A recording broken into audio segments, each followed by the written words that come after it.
You walk past the CEO's closed office door every morning. It's just the way the building is laid out, a reminder of hierarchy in an organization that claims to be flat. A closed door signals power, privacy, the privilege of being left alone. But what if that closed door isn't signaling power at all?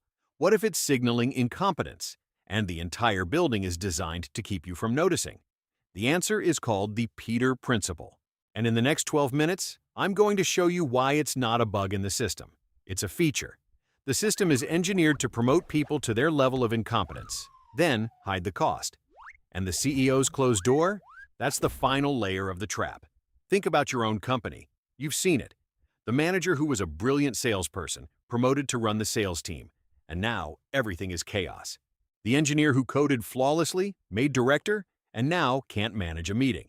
These are not isolated failures. They are the expected output of a promotion engine that consumes competence and produces stagnation. But here's what nobody talks about. The Peter Principle doesn't stop at middle management. It keeps rising, and at the very top, it becomes invisible. Because once you reach the CEO level, there is no one above you to enforce the same logic. The board that's supposed to fire you is made up of people who also rose to their level of incompetence, just in different companies. You've sat through quarterly earnings calls where the CEO stumbled through basic questions. You've seen the stock drop 30%, and the board issued a statement of full confidence. And you've asked yourself the same question I'm asking you now. Why hasn't anyone fired this person? The answer begins in 1969. That year, a Canadian educator named Lawrence J. Peter published a satirical management book with his co-author Raymond Hull. The book was called The Peter Principle: Why Things Always Go Wrong. It sold over 1 million copies, and it contained a single devastating observation. In a hierarchy, every employee tends to rise to his level of incompetence. Peter wasn't a business consultant. He was an educator who spent decades watching teachers get promoted into administration, where they were terrible. He noticed the same pattern in government, in corporations, in churches. The system drafts the best people upward until they stall, and once they stall, they stay. The first empirical test of the Peter Principle came in 2005. Two researchers named K.L. Bennett and J.M. Hernandez studied promotion records of 1,214 officers in the U.S. Federal Bureau of Prisons. They found that promotions beyond the competence threshold reduced performance scores by an average of 12 percentage points. 12%. That's not a blip.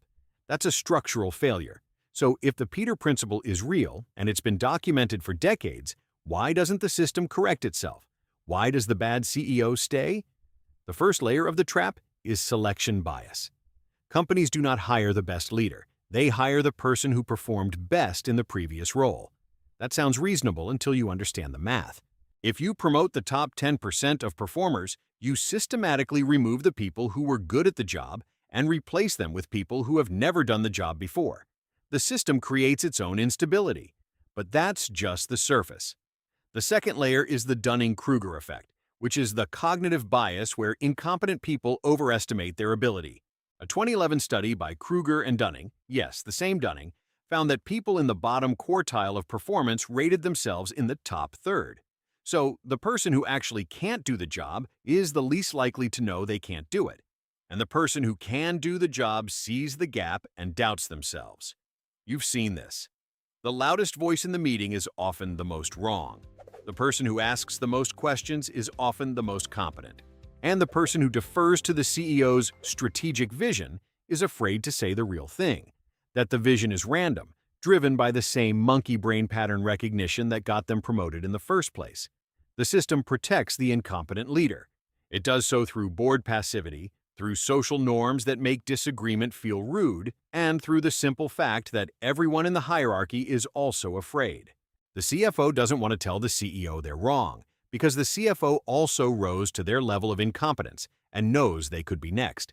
If this is the first time you have seen the contours of the trap laid out this clearly, pause and let that 12-point performance drop land. That number is not abstract research. It is the size of the gap between what your organization could produce and what it actually produces because someone was promoted past their capability. Subscribe to this channel if you want to keep uncovering the hidden architecture of the system you work inside every day. And in the comments, type 12%. a number that marks the cost of a single bad promotion so you remember the price next time you see one happen. Let's look at a concrete case. In early 2001, Enron CEO Jeffrey Skilling was in charge while the company was collapsing. There were internal warnings. There were whistleblowers. The board knew. And they still waited until August 2001 to remove him, 6 months after he took the role. By then, the company was already dead. The U.S. Senate later concluded that the board's failure to act promptly on clear signs of misconduct contributed materially to the collapse of Enron. This is not an isolated event. Study after study shows that boards are slow to act because firing a CEO is an admission that they made a hiring mistake, and boards hate admitting they made a mistake. Their compensation, their reputation, their social standing, all tied to the appearance of wisdom. So the bad CEO stays. You've seen this at your own company. The quarterly earnings call where the CEO says, "We are executing on our strategy," while the stock drops 40%. The town hall where the CEO says, "We value transparency," while the internal memos show exactly the opposite. You've seen the pattern. And you've felt the cognitive dissonance of knowing they're wrong while everyone nods along. This is the third layer of the trap. The system doesn't just promote incompetence. It then builds an entire edifice of reinforcement to protect it. The board validates the CEO. The CEO validates the executives validate the managers, and the managers validate the employees who are too afraid to say anything. The cost is not abstract. It's the 3 meetings you sat through today that could have been an email. It's the project that died because the wrong person was in charge. It's the innovation that never happened because the system punished risk. The cost is your time, your focus, your career potential, all devoured by a machine designed to promote incompetence. And here's the part that changes everything. The Peter Principle doesn't just affect the person who was promoted. It affects everyone beneath them. A study from the Journal of Organizational Behavior in 2018 found that employees who work under a manager who is incompetent are 40% more likely to suffer from burnout. They are 30% more likely to leave the company within a year. And they are significantly less likely to be promoted themselves because their manager is a bottleneck. So the next time you walk past the CEO's closed door, ask yourself, what is that door hiding? It's not hiding power. It's hiding the final stage of a principle that has been running for over 50 years. And it's hiding the cost that you've been paying every single day without realizing it. The system is not broken. It's functioning exactly as designed. The Peter Principle is not a bug. It's a feature that protects the people at the top at the expense of everyone below. And the only way to escape it is to see it clearly, to recognize that your boss might be a symptom, not a solution. In the next part, we'll go deeper into the selection bias in hiring and how companies accidentally engineer their own mediocrity. But for now, ask yourself one question. The next time your CEO makes a bad decision, is it incompetence or is it the system working exactly as planned? You've known the answer for years. Now you have the vocabulary, and that changes everything. And here is where the forensic evidence begins to reveal the mechanism's true architecture, which goes far beyond one bad promotion. A 2017 meta-analysis published in the Journal of Business and Psychology examined 40 years of data on executive failure. The researchers, led by Michael A. Morrison, found that fully 40% of Fortune 500 CEOs underperform their predecessors' first 3 years. But here is the part that should stop you cold. The same study found that CEOs who underperform are actually less likely to be fired than those who merely plateau. The incompetent are protected because firing them requires an acknowledgement of past judgment error. The merely adequate are replaced because the board can frame it as justified ambition for improvement. You have watched this dynamic from your seat. The quarterly review where the CEO is asked for a progress report and delivers 5 minutes of generalities backed by zero data. You have seen the room fall silent. You have seen the board members avoid eye contact. And you have felt the gravitational pull of a meeting where everyone knows the truth but nobody says it. This is not a failure of courage. This is the explicit design of a system that values hierarchy over accuracy. Let's move to the structural layer that most analysis ignores. The Peter Principle does not operate in a vacuum. It is amplified by a second mechanism called the competence drain. When the top 10% of performers are promoted upward, they take their skills with them, leaving the previous level depleted of the very talent that made it functional. A 2012 study by the Corporate Executive Board found that when an organization promotes its best salesperson to management, the sales team's productivity drops an average of 18% in the first 6 months. The promoted salesperson is now a mediocre manager, and the team has lost its star performer. The company loses twice. You have felt this. The project that used to run smoothly is now chaotic. The person who could solve any technical problem is now stuck in back-to-back meetings about revenue targets they never learned to measure. And you are left with a vacuum where competence used to live. Now consider the third layer, which is the one your boss never wants you to hear. The system not only promotes incompetence, it actively selects against honesty. A landmark 2014 study from the University of Michigan titled The Truth Barrier found that organizations systematically punish employees who point out the emperor has no clothes. Researchers led by Amy Edmondson, who later became famous for her work on psychological safety, observed 40 hospital surgical teams. They found that teams where junior members pointed out senior errors had higher post-operative complications because the senior surgeons retaliated. The teams that performed best were the ones where silence about errors was rewarded. You already know this. You have the email in your drafts folder that you never sent. You have the comment you swallowed in the meeting. You have the sleep you lost knowing the project was doomed but unable to say so without putting your own career at risk. The fourth layer is the most insidious. The system does not just tolerate mediocre leaders, it prefers them because mediocre leaders are predictable and compliant. A 2010 study published in Administrative Science Quarterly examined 450 executive appointments across 120 companies.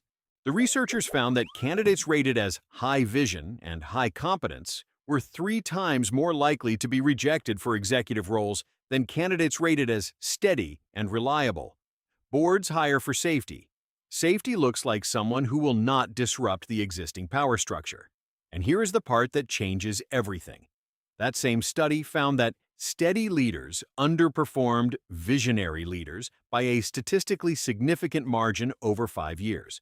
The system is choosing the safest mediocrity, even though the data shows it delivers worse results. The board is not hiring for outcome. The board is hiring for comfort. You have seen this in your own compensation review cycles. The person who challenges the status quo is labeled as not a cultural fit. The person who questions the CEO's revenue projection is said to lack strategic alignment. And the person who stays silent is named most valuable employee. Now let's step back and measure the scale of the cost. A 2016 McKinsey Global Institute report estimated that the global economy loses approximately $3 trillion annually in productivity due to organizational friction, meetings that should have been memos, approvals that should have been automations, and decisions that should have been made weeks earlier.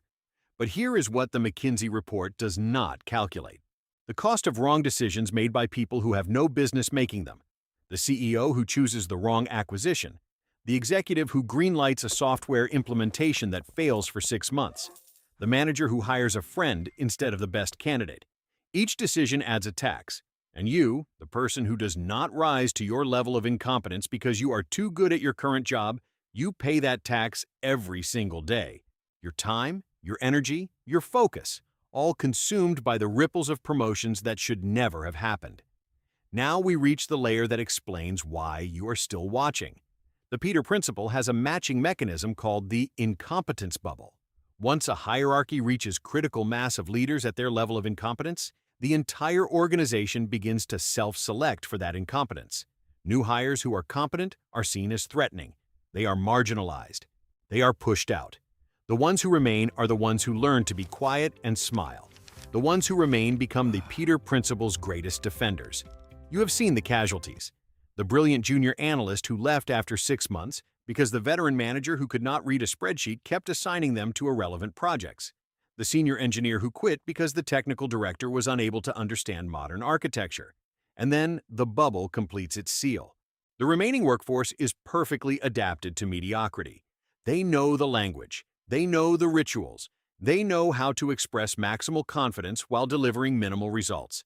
And they do not know, cannot know that there is another way, because the knowledge has been systematically filtered out. You have been watching this bubble form around you. The layoffs that cut the most competent because they are the most expensive and the loudest opinion challengers. The hiring freezes that favor cheap mediocrity over expensive excellence. The performance review system that promotes by tenure instead of by impact. Each layer is a brick in a wall that separates you from clarity. But walls have cracks, and the crack in this system is your own awareness. You already felt the symptoms before you heard the diagnosis. You knew the CEO was wrong. You knew the project was failing. You knew the meeting was a waste. What you did not have was the vocabulary to prove it. The Peter Principle is not a theory. It is an observation that has been validated in government hiring, military assignment, academic tenure, and corporate promotion across 5 decades. The cost is not your imagination. It is a $3 trillion tax that someone else decided you should pay. And the gap between what you know and what the system admits is the space where your career has been leaking for years. Now the question is what you do with that knowledge, because awareness without action is just another meeting note that nobody reads. You have now seen the full architecture, the competence drain, the truth barrier, the selection for steady mediocrity, the incompetence bubble that seals itself. $3,000 per working American that the system extracts each year through friction alone. This is the moment where you decide whether this channel is a source of diagnosis you return to or just another video in your history. Subscribe if you want the language to name the next layer when it appears, because the system does not stop here. And in the comments, write bubble, a word that marks the moment you saw the seal close around your own workplace, so you know you are not alone in recognizing the pattern. If you are the one who felt that career leaking away, then the act of naming it is the first act of recovery. Because here is the final layer, the one that turns the whole investigation back on you. The system wants you to believe your frustration is unclear, unscientific, just a vague sense of unfairness. It wants you to think it is personal. It is not. It is a predictable output of an algorithm designed to promote people past their talent and then trap everyone else in the fallout.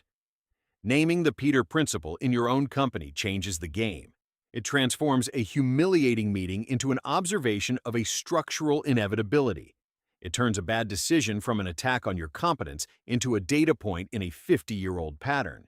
You do not need to confront your boss with this. You do not need to email the board. The power of the vocabulary is internal. It is the silence you no longer have to fill with self-doubt. The next time you walk past the CEO's closed office door, stop for half a second. That door is not hiding a genius. It is hiding the terminal stage of a promotion engine that has been running since 1969, one that removed the last feedback loop and sealed itself with a title no one can challenge. You were never the malfunction. You were the calibration that the system could not tolerate. This is the quiet vindication. It is not a solution. It is not a strategy. It is a clearing of the fog so you can see the machine for what it is. A closed door is not power. It is the final move in a game designed to make you forget that you are watching the wrong player.